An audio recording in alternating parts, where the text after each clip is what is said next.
Very good morning dear students.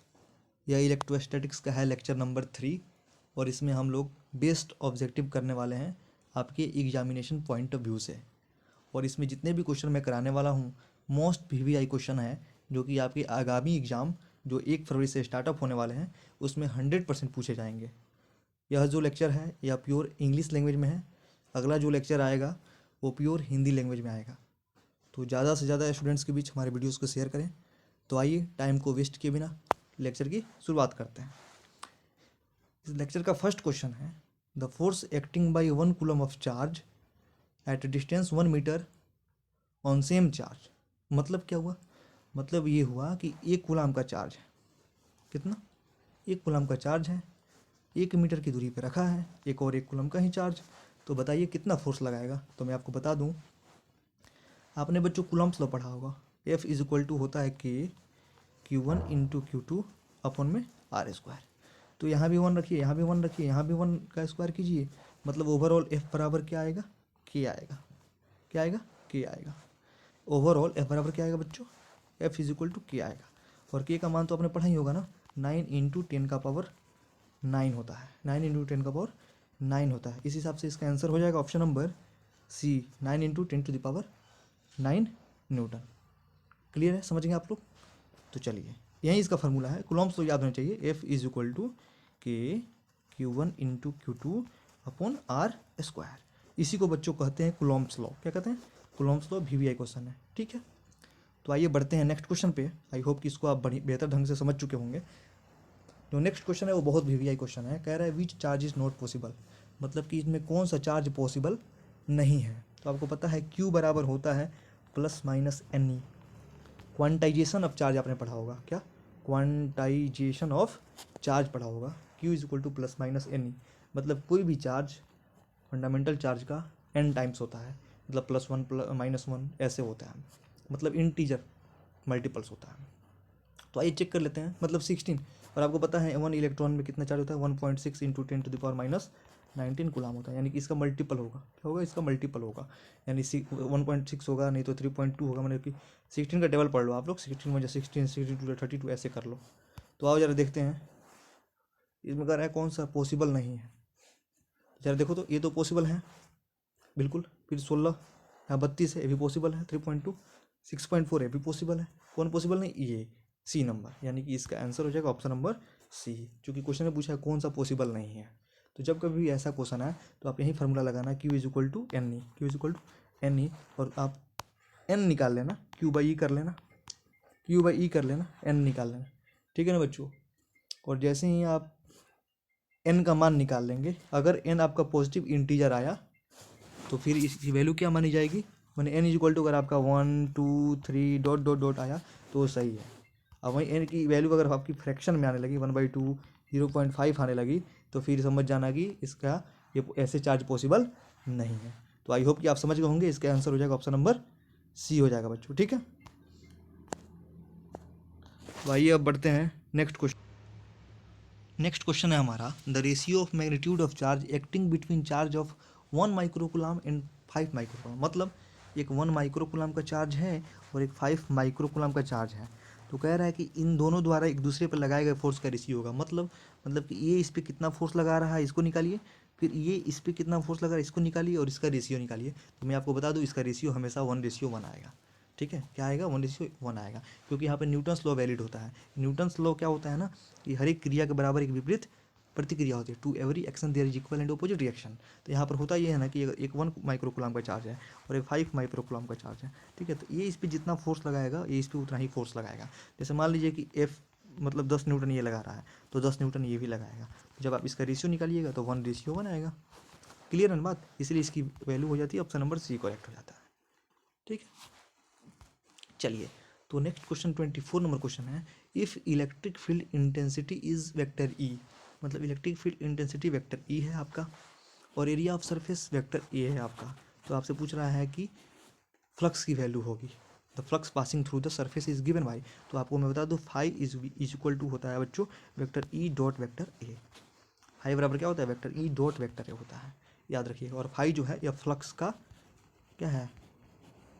Flux को phi से दिखाते हैं और फ्लक्स जो होता है ना वो स्केलर क्वांटिटी, फ्लक्स जो होता है ना बच्चों स्केलर क्वांटिटी होता है, ये भी याद रखना। फ्लक्स एक स्केलर क्वांटिटी है। एक चीज़ और, फ्लक्स का ऐसा ही मात्रक न्यूटन मीटर स्क्वायर पर कूलम स्क्वायर होता है, न्यूटन मीटर स्क्वायर पर कूलम स्क्वायर होता है। ये फ्लक्स के बारे में इतनी डिटेल जानकारी हो गई। तो यहाँ पर आंसर हो जाएगा phi equal vector E dot vector A, याद रखिएगा। चलिए तो बढ़ते हैं नेक्स्ट क्वेश्चन पे, और क्वेश्चन नंबर 25 है हमारा। 25 इसलिए है कि इसके पहले लेक्चर में 1 से 10 और फिर दूसरे लेक्चर में 10 से 20 और ये थर्ड लेक्चर है इसका, ठीक है ना। तो ऐसे ऐसे आप लोग प्ले लिस्ट में जाके देख लीजिएगा, बिल्कुल सीरियल वाइज मैं उस पर अपलोड किया हूँ वीडियो। नेक्स्ट है हमारा अकॉर्डिंग टू गॉस लॉ। देखिए गॉस का लॉ कहता है ना कि किसी सरफेस से गुजरने वाला फ्लक्स नेट चार्ज का 1/ε0 गुना होता है, यानी कि फाई बराबर, इनका कहना है phi is equal to net charge का 1/ε0 टाइम्स, यानी कि phi is equal to q by ε0। इसका आंसर क्या हो जाएगा, phi is equal to q upon ε0। Option B correct हो जाएगा। ठीक है, नेक्स्ट क्वेश्चन देखते हैं। याद रखिएगा बी, और ε0 क्या आपको तो पता ही है, परमिटिविटी ऑफ एयर है, परमिटिविटी ऑफ एयर इसको कहते हैं ε0। और इसकी वैल्यू आप लोग को याद ही होगा, ε0 का मान कितना होता है, पिछले लेक्चर में मैंने बताया था 8.854 इंटू 10⁻⁻12, इतनी इसकी वैल्यू होती है। Next question number 26, the electric field intensity hollow spherical conductor, मैंने एक हॉलो स्फेरिकल कंडक्टर है, इसके भीतर कितना इलेक्ट्रिक फील्ड बनेगा। तो या जान लो कोई भी कंडक्टर हो, भीतर इलेक्ट्रिक फील्ड हमेशा क्या होता है, जीरो। भीतर इलेक्ट्रिक फील्ड हमेशा क्या होता है, zero. Option number C will correct answer. Next question है, the net electric flux by unit positive charge in air is, वही कहानी है, गॉस लॉ का क्वेश्चन है। द नेट इलेक्ट्रिक फ्लक्स की वैल्यू होगी by unit positive charge q in the air, मतलब एक चार्ज है क्यू, तो इसका कितना गुना होगा, तो बच्चों 1/ε0 गुना होता है। और ये अभी बताया ये गॉस लॉ है, तो वहीं ऑप्शन में ε0 गुना 1/ε0 गुना, तो जरा आंसर करो तो क्या हो जाएगा इसका, ऑप्शन नंबर बी इसका करेक्ट आंसर होगा, 1/ε0 टाइम्स 1/ε0 टाइम्स हो जाएगा बच्चों। कोई क्लियर तो, कोई दिक्कत तो नहीं है, सॉरी कोई दिक्कत तो नहीं है, चलो अच्छी बात है। दिक्कत होनी भी नहीं चाहिए, क्योंकि आपको पता है मैं बिल्कुल क्लियरली समझाता हूँ एक एक चीज़ को, हर एक चीज़ को बहुत क्लियरली मैं बताता हूँ बच्चों को। जो क्वेश्चन नंबर 28 है बच्चों, मोस्ट वीवीआई क्वेश्चन है। An electric dipole is inside the close surface, मतलब कि एक क्लोज सरफेस के भीतर एक इलेक्ट्रिक डाइपोल। अच्छा इलेक्ट्रिक डाइपोल आप लोग जानते हैं, देखिए देख लीजिए, दो पोल होते हैं, एक पे निगेटिव चार्ज और एक पे पॉजिटिव चार्ज, एक पे निगेटिव चार्ज और एक पे पॉजिटिव चार्ज, और बीच का डिस्टेंस हमारा होता है 12, जो कि बहुत स्मॉल होता है। इसी को बोलते हैं बच्चों इलेक्ट्रिक डाइपोल। तो वही कह रहा है, यही जो इलेक्ट्रिक डाइपोल है, ये -q और +q, ये जो इलेक्ट्रिक डाइपोल है ना बच्चों, ये रख दिया गया है किसी क्लोज सरफेस के भीतर। तो बताइए इससे कितना फ्लक्स पास करेगा। तो एक बात जान लीजिए, q की वजह से +q की वजह से आपका हो जाएगा q/ε0, और -q की वजह से आपका हो जाएगा, क्या हो जाएगा, -q/ε0। तो नेट इलेक्ट्रिक फ्लक्स जब इसको जोड़िएगा आप लोग, तो इससे यह कैंसिल आउट हो जाएगा, यानी आंसर आपका आ जाएगा बच्चों 0। क्या आ जाएगा, 0, यानी कि इसका आंसर हो जाएगा ऑप्शन नंबर सी, 0 हो जाएगा। क्लियर है, याद रखिएगा, कोई भी अगर क्लोज सरफेस है, इसके भीतर अगर चार्ज क्यू रखा है तो फ्लक्स q/ε0 बनेगा, -q रखा है तो -q/ε0 बनेगा, दोनों को जोड़िएगा 0 आएगा। Is it clear that? Then we proceed to the next question, and next question is that electric field due to infinitely long uniformly charged wire at distance r, मतलब एक वायर है, ध्यान देंगे ये पॉजिटिव चार्ज से बिल्कुल charge है, ठीक है, ये जो वायर है बच्चों ये +q चार्ज से बिल्कुल क्या है, चार्ज है। तो इससे r डिस्टेंस पर एक पॉइंट p मान लो रखा हुआ है r डिस्टेंस पर। तो बताओ कि इस r डिस्टेंस पर जो पॉइंट p रखा है, इस पर कितनी फील्ड बनेगी। तो मैं आपको बता देता हूँ, यहाँ पर ई की जो वैल्यू होती है ना, वो होती है λ/2πε0 r कैप। ये भी r कैप हटा दो, 2πε0 r होता है, λ/2πε0 r होता है। तो ऑप्शन में जरा चेक करो तो λ/2πε0 r हो गया, ये इसकी वैल्यू। एक बात और, ये स्केलर फॉर्म है, मैं इसका वेक्टर फॉर्म भी बता देता हूँ। Vector E is equal to λ/2πε0 r और r कैप। या इसका बच्चों वेक्टर फॉर्म हो गया। कौन सा फॉर्म हो गया? वेक्टर फॉर्म हो गया।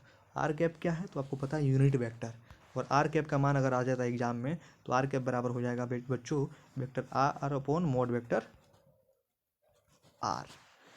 आर कैप का मान यही होता है vector R upon mod vector R. और मॉड निकालने तो आपको आता ही है। जैसे मान लो कि अगर एक वेक्टर है, सुन लो ध्यान से, कोई वेक्टर है, vector A X I cap plus A Y J cap plus A Z A cap, तो ए मॉड वेक्टर ए का मान कितना होता है? मॉड वेक्टर ए का मान हो जाएगा हमारा under root A square plus B square plus C square. इस तरह से मॉड ए का मान निकल सकता है। तो इजी वे में इतना जान लो कि वेक्टर ई बराबर हमारा क्या हो जाएगा? Lambda upon 2 pi epsilon naught R. अब वेक्टर फॉर्म पूछेगा तो इसमें बस आर कैप लग जाएगा, जब वेक्टर फॉर्म पूछेगा तब। बोलिए क्लियर है? तो आज के लेक्चर में बस इतना ही। इसको आप लोग पूरा एकदम कंप्लीट कर लें, ठीक है? इसका पीडीएफ भी आप लोग को मिल जाएगा, कोई टेंशन वाली कोई बात नहीं है। इस पूरे क्वेश्चन को एक बार आप लोग रिपीट कर लें। मोस्ट वीवीआई क्वेश्चन है और सारे स्टूडेंट्स के बीच शेयर कर दें ताकि सारे बच्चों को बेनिफिट हो सके। नेक्स्ट वीडियो जो आएगा यही चीज़ बिल्कुल हिंदी मीडियम में आएगा, फिर मैं आगे भी दूंगा। इसके अतिरिक्त मैं सैम्पल पेपर का भी सीरीज चला रहा हूँ।